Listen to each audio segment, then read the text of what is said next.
Hello everyone, back into today's second video. We're going to have a look at the weather for the next week to 10 days for today's second video. Let's take us to around the 19th of October. We'll also have a look at what's happening in the tropical Atlantic in terms of storms and disturbances. We'll have a recap on the CFS V2 for the next month as well. So quite a bit to cram in for today's second video. Today's first video was the ECMWF 30-day ensemble video. You can find that on the 30-day month-ahead forecast page, which you can get to via the homepage here where you're watching this video at Gazlovids. So a bit of a changeable 30 days coming up, as I suppose you'd expect, given we're talking about October and into the start of November. But have a look at that and see what you think. The first thing I'm going to do, though, is say a big thank you to our latest patron. We've got another patron for Gazlovids, so we now have 32 patrons in total. Our 32nd patron is Simon McManus. Big thank you to Simon McManus for becoming Gazlovids'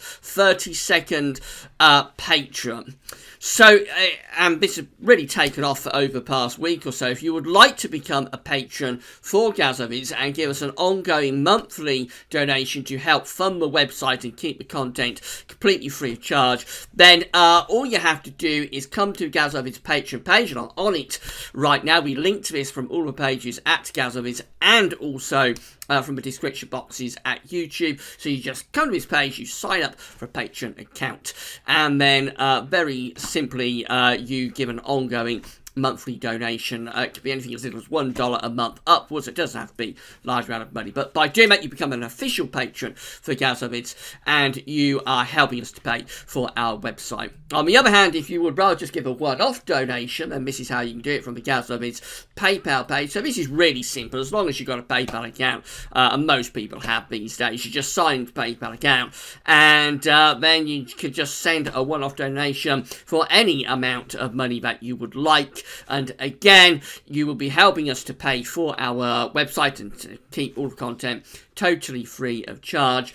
And you'll get a shout out in the videos. All of the patrons, all of the donors from PayPal, they get a mention in videos, get a thank you from myself. So you'll have a little mention in video as long as you want one. A few people have chosen to stay anonymous, and that's fine. Just let us know with your donation, with a little note that you would prefer not to be mentioned, and we'll just say thank you to this anonymous donor or anonymous patron, and you'll know who you are. But that's what you can do to help support the website anyway. So we're primarily ads funded. We'll be remaining ads funded as well. We're not going to be going behind paywalls. You're not going to have to pay to view content or anything like that. I want to keep all of the updates totally free for everybody to see them on demand whenever they want.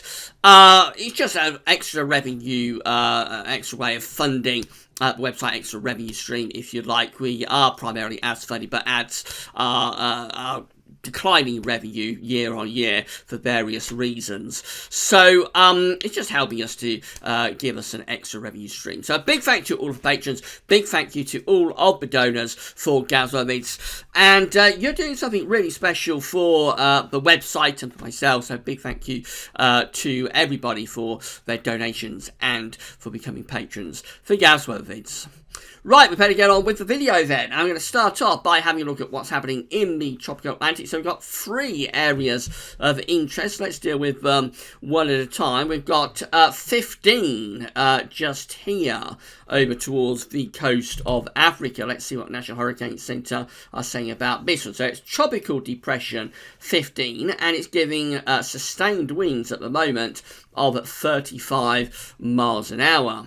So gusts will probably be going up to 50 or 60 miles an hour. This tropical depression is forecast to strengthen a little bit in the next day or so. This is the current position of Tropical Depression 15. Within the next 24 hours, I think it's going up to a tropical storm, so it will be named. I'm not sure what the name for this one will be. I think we're up to M. So beyond that, A, B, C, D, E, F, G, H, I, J, K, L, M, N. So I think we're going up to Nadine, actually. I think it'll be Tropical Storm Nadine coming up next. So this tropical storm is going to push a little bit further northwards up to the weekend, not really impacting any landmass areas, and finishing up somewhere like that as a tropical depression on Saturday.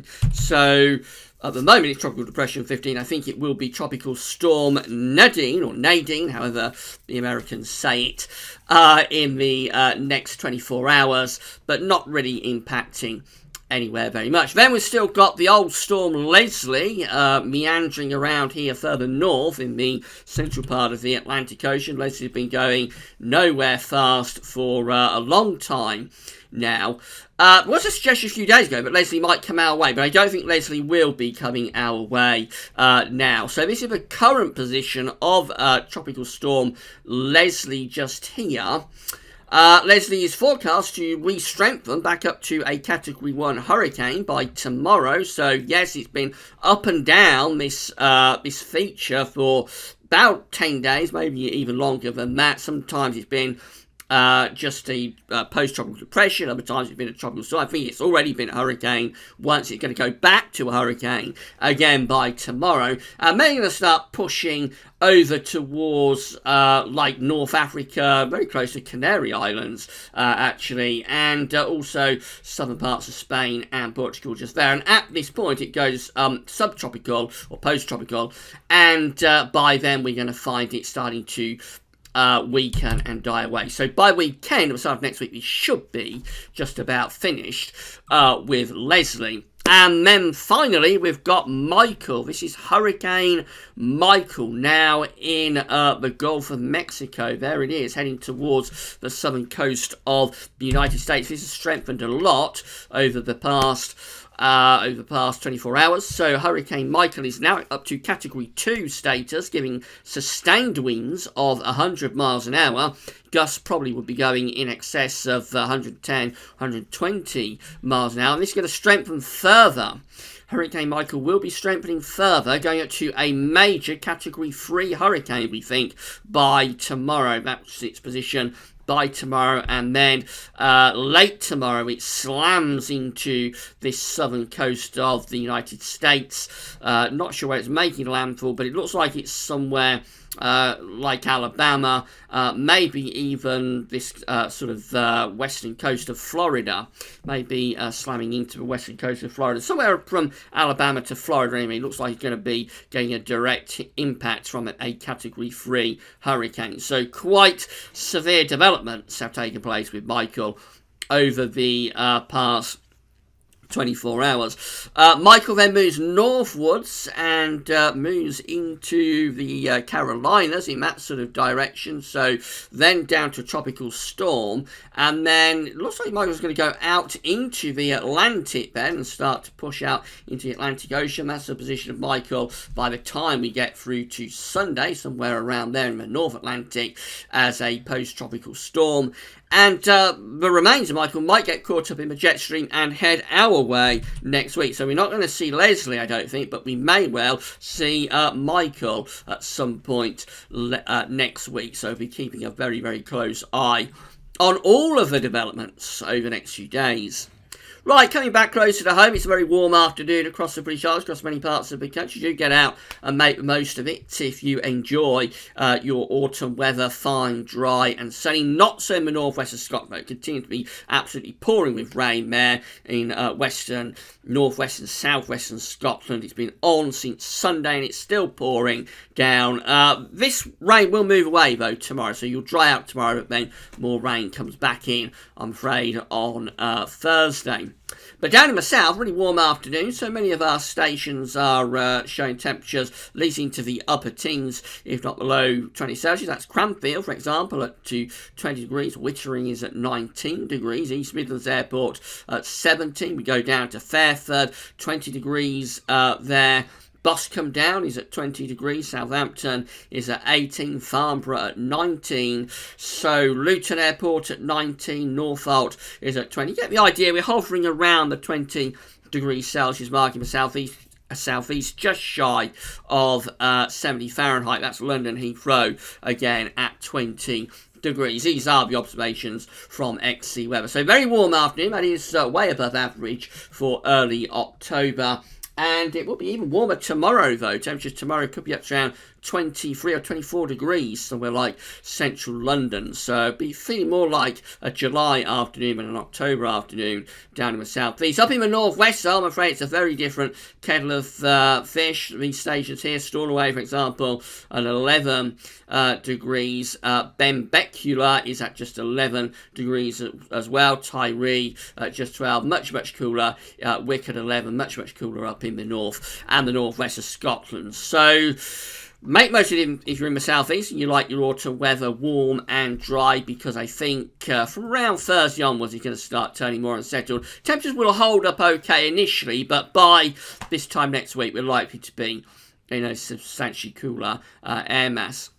Central temperatures looking like this for the first week of October. We're provisionally at 11.9 degrees, which is actually ever so slightly cooler than average, an anomaly of 0.3 below average up to yesterday, 8th of October. This will rise quite significantly in the next few days, so I would expect by the end of the week this will probably be somewhere around 13 degrees, which will be quite a bit above average. But then I expect next week we may well see this moving downwards again. It's very difficult to say where the CT is going to finish for October at this stage. It looks like it's up for grabs, but I've got a feeling, and this was the October forecast from Gazzo, I've got a feeling we won't have a great deviation either way.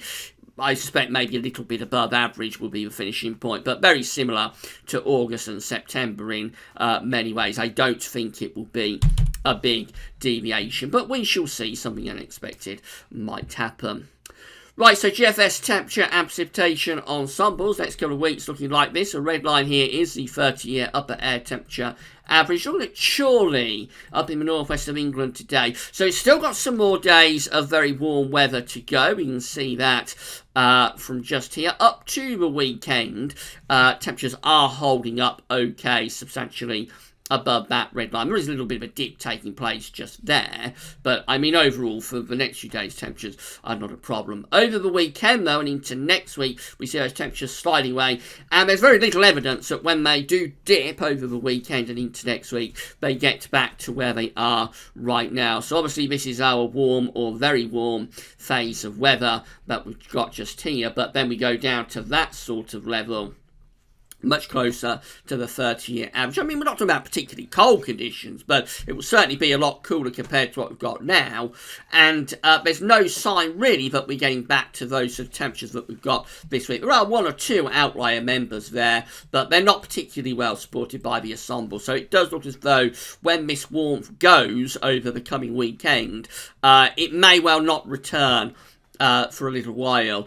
And also look at these precipitation spikes. Now remember, this is for the northwest of England, so it's not going to be representative for somewhere like London or Norwich, but it is an indication that we are entering into a much more unsettled phase. And for the north and west, that is happening as early as this week, but for more southern east parts of the country it may take a little bit longer to push that rainfall through. But it does look very unsettled. A few more days, a couple more days I suppose, of mostly dry weather up to around Thursday. But then from Thursday onwards, it does look very unsettled now, with a lot of precipitation spikes showing through. So all of a sudden, we can see that the GFS, its ensemble, is latching on to a much more unsettled spell of weather, starting for the north and west of the country this week, and then going possibly down into the south and southeast over the weekend and into next week. Temperature anomalies are still coming out warmer than average. You would expect that because we've still got this warm week to go up to the weekend. Anyway, so from the 9th to the 17th of October, we're talking about warmer than average temperature anomalies for the UK and for Europe too. Precipitation anomalies are still a little bit drier than average across parts of eastern, southeastern England in the weekend. Not as dry as it has been even there. So even there we'll be pushing some rainfall through by the weekend, I think. But in the north and west, actually going wetter than average. Scotland, Ireland, northwest England, Chorley, that sort of area just looking at, and parts of Wales down to southwest England, above average precipitation. These may well trend wetter as well in the days ahead. So this is how things are looking on Friday.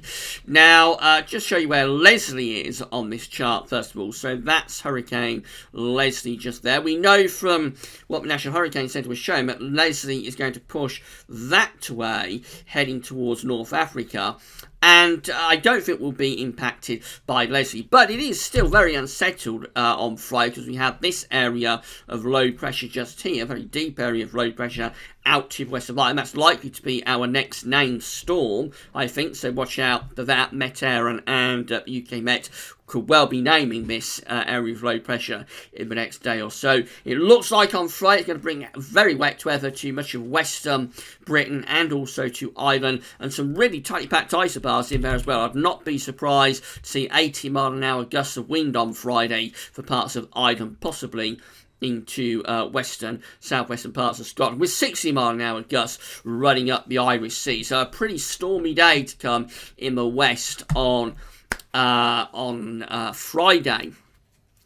We go through to Saturday, and that area of low pressure zipped off up there, but we've got another area of low pressure developing to the southwest of Ireland. That will be bringing not quite as strong winds, but more wet weather into the northwest. There was a suggestion a couple of days ago, but we might get a bit of a barbecue weekend this weekend, but I think low pressure is going to be just too strong. This high pressure looks like it's going to be further away from us than the model, particularly the GFS was anticipating. ECM and GM have been hinting at a more unsettled weekend. Looks like they are right about that. That high pressure centre further away from us, with these areas of low pressure closer to us and deeper. So that's bringing heavy rain into much of the west through the course of Saturday. There's the upper air temperature. They are still warm. We're still dragging up those southerly winds during the course of Saturday. So no problems temperature-wise to start the weekend. But by Sunday, that area of low pressure then pushes what could be an active cold front across the country. And that brings much cooler air in from the Atlantic. That's Hurricane Leslie, or probably by that time post-tropical storm Leslie down there. As I say, doesn't look like Leslie is going to be impacting us now. So Sunday we bring this front across the country, take wet and windy weather through the country and lower the temperature probably quite substantially. There's the upper air temperatures for Sunday. They do look a lot cooler as those warm southerly winds are shoved off into Central Europe, and we've got much cooler air coming in from off the Atlantic. Then into next week, we go into a much more unsettled spell of weather. So this, for example, is Tuesday next week with low pressure to the west of Scotland. Heavy rain, potentially strong gale force winds pushing across the country as well. And then as we get through into next week, I've got a feeling that this area of low pressure just here could be the remains of Hurricane Michael that I was just talking about. It's going to go up to a major hurricane as it slams into the southern coast of America on Thursday. So anyway, we've got this area of low pressure moving into the North Atlantic. It might contain remains of Hurricane Michael, and that heads across the Atlantic up to day 10. That's how things are looking. Wet and windy weather pushing in from off the Atlantic on Friday the 19th of October. A lot cooler next week with those temperatures, and more unsettled as well. In the more extended range, it's staying unsettled if this GFS run is right. High pressure does a go at getting into the south, but it all looks very unsettled now as we're going into the second half of October, and quite a lot cooler as well, particularly so for the north. ECMDF looks like that. So a stormy day coming up for the Western Britain on Friday, and then going to the weekend, and it looks very unsettled. We've got heavy rain in the west on Saturday, strong winds too. It will be warm on Saturday, particularly so in the southeast. Sunday, we bring that front across the country. It'll take rain through many parts of the country and lower the temperatures as well.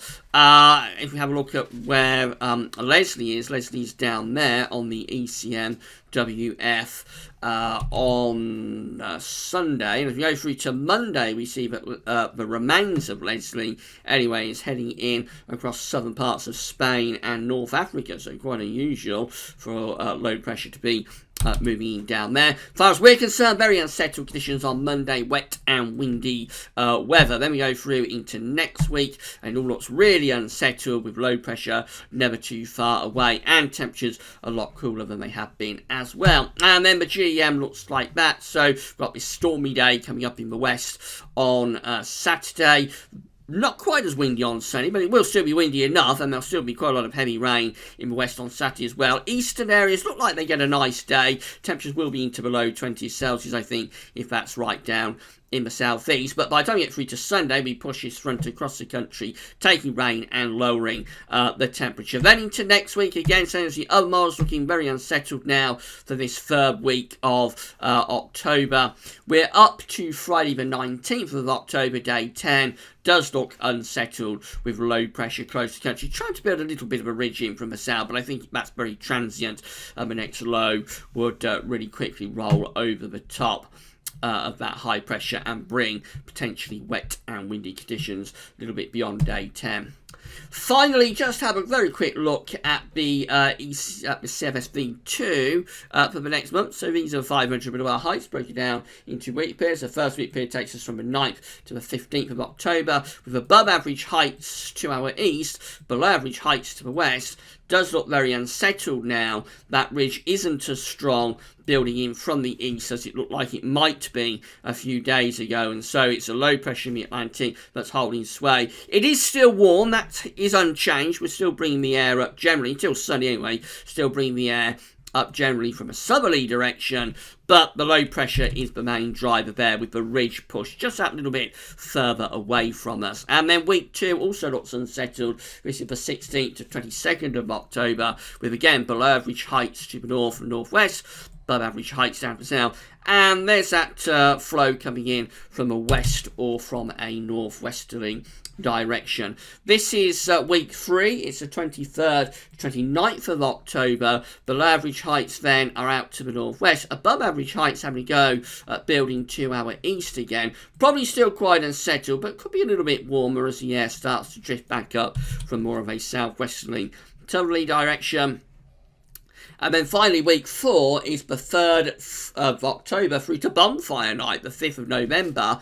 And quite interesting, actually, we've got the below average heights then stalling around Greenland, with the above average heights strengthening over Scandinavia, and so that would be turning winds round to an easterly, maybe southeasterly, but probably easterly direction. And of course in November, easterly winds are likely to be cold. They'll be bringing the air in from off the continent. It also looks like the air coming around the back of this Scandinavian high is originating from quite a long way north, so it's Arctic origin air that we could have coming around that high pressure. It is week 4, so it's a very, very long way away, but if it's right, it might be an indication that November could be starting on a rather cold note. And dare I say it, maybe a little bit wintry for Bonfire Night. Who knows? It's been a very, very long time since we had a wintry Bonfire Night. We do get occasional frost on Bonfire Night, but long time ago, back in the 80s, I can remember a couple of bonfire nights where there's actually a bit of snow around across some parts of the country. So it can happen. It hasn't happened for a very, very long time. But let's just wait and see. Maybe we will have a cold start to November. And that's all speculative. In the more immediate time frame. So this barbecue weekend may look like we may get 2 or 3 days ago. I'm afraid that's a bit off the table, although it will be pleasant enough, I think, in the southeast on Saturday. Yes, it will be a bit windy down in the southeast, but it's still going to be warm, and the rain will be confined to the west. So if you're down in London, it's going to be okay on Saturday. You can probably arrange one final barbecue, hopefully, if you would like to do that. But in the west, it does look very unsettled right way through this weekend, and by Sunday, I think we're all cooling down and turning more unsettled, and that appears to be the trend now for next week. A lot cooler and a lot more unsettled as well as we go beyond the middle part of October. So I think the message from the models is make the most of the very dry, warm, sunny weather that we've got across much of the country at the moment. It's not in the northwest, I'm aware of that, but for most parts of the country, the weather is quite dry and warm at the moment. Make most of it if you enjoy that kind of autumn weather, because it could be on its way out. Although we have said that before, actually, over the past few months, really, with this late summer into autumn period, we've thought several times that the definitive switch to autumn was going to be upon us, and all the time the high pressure keeps managing to fight its way back, so maybe it'll have another go. But at the moment it does look as though once this week is out of the way, we go into proper autumnal conditions. Right, that's all for now. Don't forget to check out the ECMWF 30-day ensemble forecast. That's backing most of this up as well, I think. And then tomorrow we've got 5D forecast coming up. We'll have a look at weather next week to 10 days as well. And tomorrow, I'm sure we'll include the Beijing Climate Centre for the next 40 days also. Right, so that's all for now. Thanks for watching.